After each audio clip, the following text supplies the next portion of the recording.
नमस्कार। जो भी इस बार इंटर में साइंस का एग्जाम देने वाले हैं उन सभी के लिए मैं 40 वैसे ऑब्जेक्टिव बायोलॉजी का वीवीआई प्रश्न लेकर आया हूं जो पिछले साल यानी कई बार प्रीवियस ईयर यानी एग्जाम में पूछा जा चुका है और गारंटी है कि इस 40 प्रश्न में से कुछ प्रश्न आपके एग्जाम में भी देखने को 100% मिलेगा।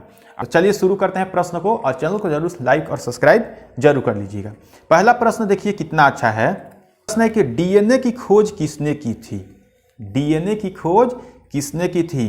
तो देखिए डीएनए की खोज जो की थी किसने की थी? वाटसन एवं क्रिक ने। वाटसन एवं क्रिक ने जो थी वो डीएनए की खोज की थी। ठीक है। उस तरह से दूसरा प्रश्न देखेंगे। दूसरा प्रश्न आपके सामने है, कह रहा है कि मानव में भ्रूण विकास कहाँ होता है। प्रश्न को ध्यान से देखिएगा कि मानव में भ्रूण विकास कहाँ होता है। तो मानव में जो भ्रूण का विकास होता है वो गर्भाशय में होता है। गर्भाशय में। ऑप्शन क्या है? ए है। और आपको बता दें कि जितने भी प्रश्न आपको बताएंगे उसमें से एक भी प्रश्न गलत नहीं होगा। कोई आपको सोचने की जरूरत नहीं है। पूरे कॉपी में आप इस प्रश्न को नोट करके पूरे से याद कर लीजिएगा एकदम अच्छा से। ठीक है।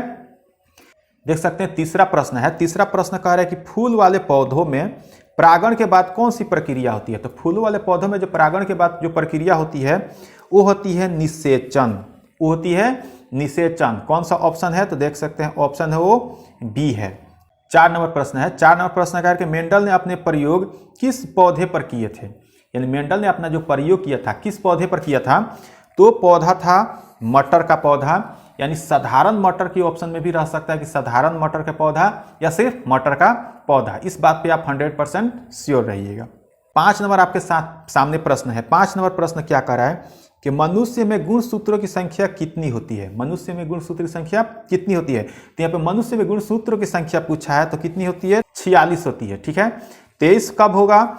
जब पूछेगा कि मनुष्य में गुणसूत्र की संख्या कितनी जोड़ी होती है। जब जोड़ी पूछेगा तो 23 या संख्या पूछेगा तो 46। इस बात पे आप कंफर्म रहिएगा। ठीक है। अगला प्रश्न देखेंगे। बहुत अच्छा प्रश्न है। कह रहा है कि बीज रहित पौधे का उदाहरण है। बीज रहित पौधे का उदाहरण है मतलब ऐसा पौधा जिसमें बीज नहीं होता हो। तो किसमें नहीं होता है? तो टेरिडोफाइटा में ही बीज नहीं पाया जाता है। टेरिडोफाइटा में ही बीज नहीं पाया जाता है। ठीक है। उसी तरह से 6 नंबर प्रश्न हो गया। 7 नंबर प्रश्न देखिए कितना अच्छा प्रश्न है। प्रश्न कह रहा है कि रक्त में ऑक्सीजन ले जाने वाला पदार्थ है। रक्त में ऑक्सीजन ले जाने वाला पदार्थ कौन सा है? तो पदार्थ है हीमोग्लोबिन। Option A. हीमोग्लोबिन ही है जो ऑक्सीजन ले जाता है रक्त में से। ठीक है। 8 नंबर प्रश्न देखेंगे।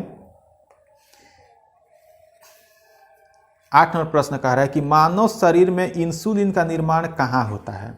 मानव शरीर में इंसुलिन का निर्माण कहाँ होता है? बहुत ही अच्छा प्रश्न है। नोट जरूर करते चलिएगा सभी प्रश्न को। मानव में इंसुलिन का जो निर्माण होता है कहाँ होता है? अग्नाशय में होता है। ऑप्शन कौन सा हो जाएगा? ऑप्शन नंबर बी होगा।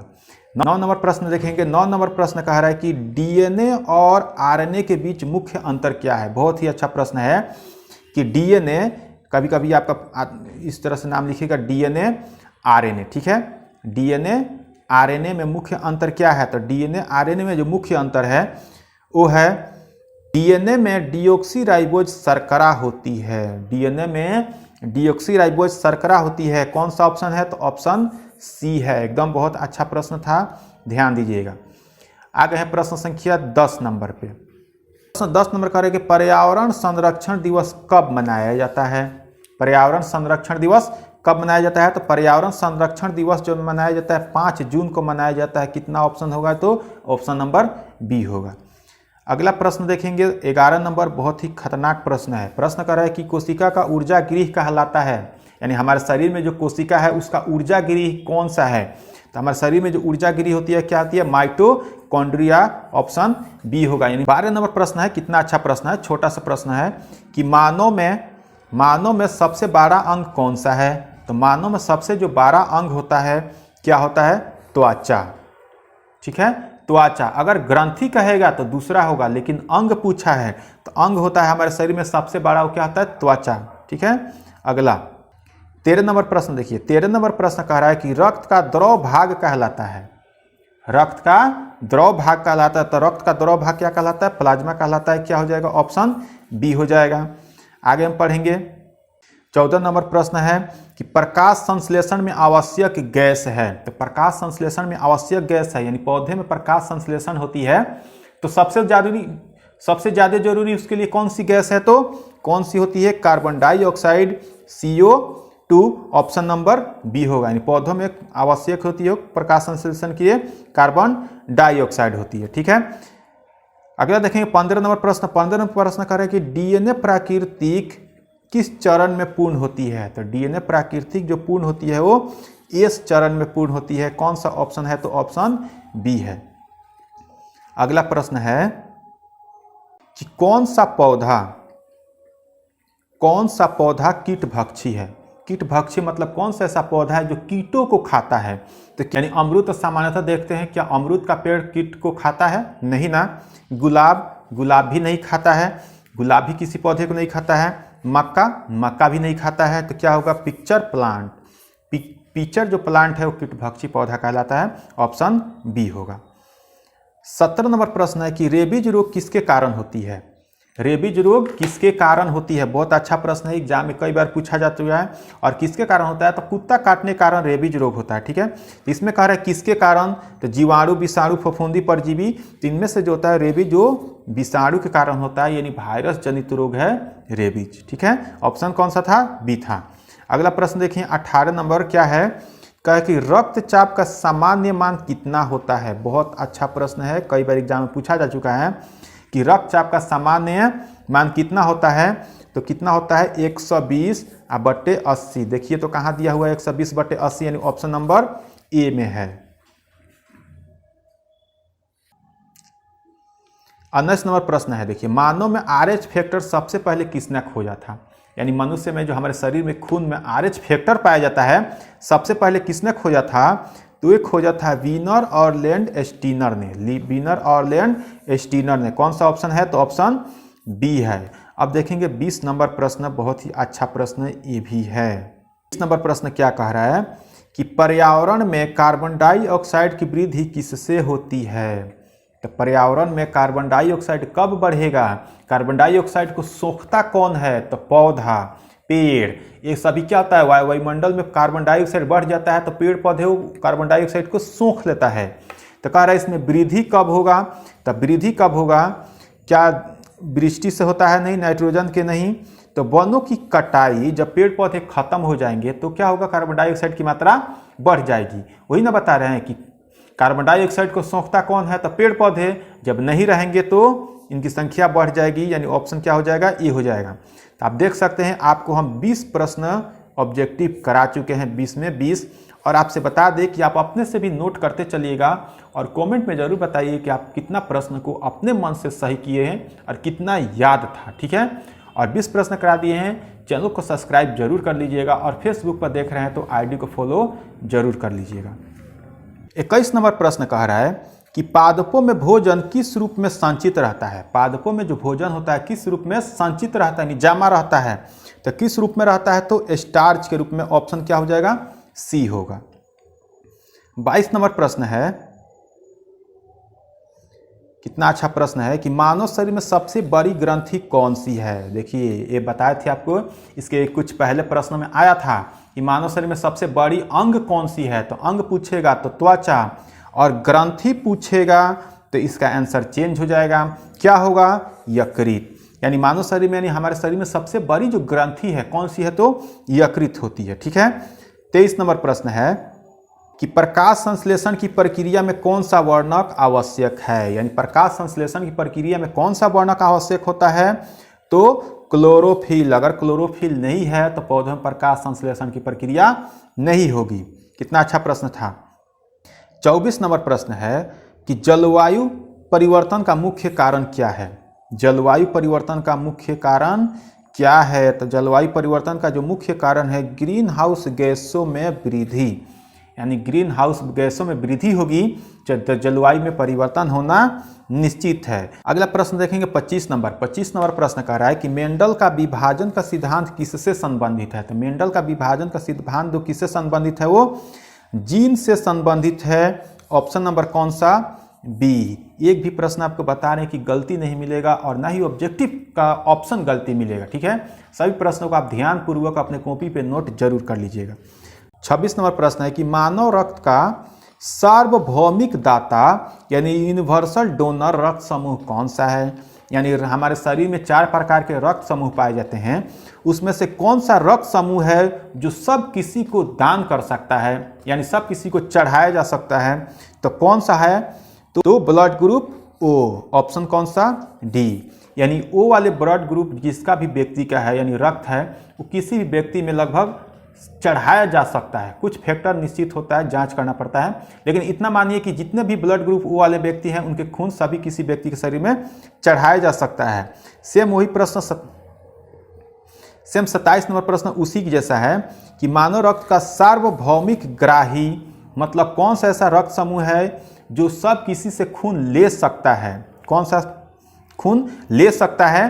तो ए बी जो है, ए बी ब्लड ग्रुप वो सार्वभौमिक ग्राही कहलाता है, इन सभी से रक्त ग्रहण कर सकता है, ठीक है। अगला प्रश्न देखेंगे 28 नंबर, कह रहा है कि निम्नलिखित में से कौन सा यौन संचारित रोग नहीं है। तो देखिए एड्स जो है यौन संचारित रोग है, सिफिलिस यौन संचारित रोग है, गोनोरिया यौन संचारित रोग है, मलेरिया जो है वो यौन संचारित रोग नहीं है, ठीक है। 29 नंबर प्रश्न कह रहा है कि विकास का सिद्धांत किसने प्रतिपादित किया था। विकास का सिद्धांत किसने प्रतिपादित किया था। तो विकास का जो सिद्धांत प्रतिपादित किए थे वो किए थे डार्विन ने। इसका आंसर ऑप्शन ए ही हो जाएगा। 30 नंबर प्रश्न है कि जैव विविधता संरक्षण भारत में कौन सा प्रोजेक्ट प्रसिद्ध है। यानी जैव विविधता संरक्षण के लिए भारत में कौन सा प्रोजेक्ट जो है वो प्रसिद्ध है, तो है टाइगर प्रोजेक्ट, ऑप्शन बी हो जाएगा, या प्रोजेक्ट टाइगर, जो भी ऑप्शन में इधर उधर बदल सकता है, इसको ध्यान रखिएगा। 30 प्रश्न आपको करा दिए हैं, ठीक है। कमेंट में जरूर बताइए कि आप कितना प्रश्न आपको याद था। 31 नंबर प्रश्न कह रहा है कि मानव में लार ग्रंथि कहाँ स्थित होती है। तो मानव में लार ग्रंथि कहाँ स्थित होती है, सिंपल प्रश्न है। हमारे शरीर में लार कहाँ बनता है, तो मुख में, तो मुख गुहा में, ऑप्शन बी हो जाएगा, ठीक है। 32 नंबर प्रश्न है कि 32 नंबर प्रश्न कह रहा है कि नाइट्रोजन स्थिरीकरण करने वाले जीवाणु कौन से हैं। तो नाइट्रोजन स्थिरीकरण करने वाले जो जीवाणु होते हैं वो होते हैं राइजोबियम, ऑप्शन बी इसका आंसर सही है।